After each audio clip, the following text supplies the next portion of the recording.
জীবন বড়ই অদ্ভুত, তাই না? একটা নুপুরের দাম 1,000 টাকা হলেও তার স্থান কিন্তু পায়, আর একটা টিপের দাম 1 টাকা হলেও তার স্থান কিন্তু সবসময় কপাল।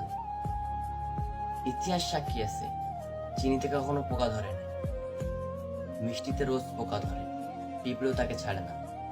মোমবাতি জ্বালিয়ে মানুষকে স্মরণ করা হয়, আবার মোমবাতি নিভিয়েই জন্মদিন পালন করা হয়। মানুষ সোজা পথে চলতে চায় না, কিন্তু বাঁকা পথে সবাই আগ্রহী।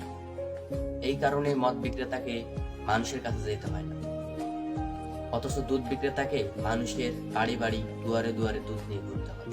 আবার দুধ বিক্রেতাকে বলা হয় দুধে পানি মিশিয়েছো নাকি, কিন্তু মদে পানি মিশিয়েই খায়।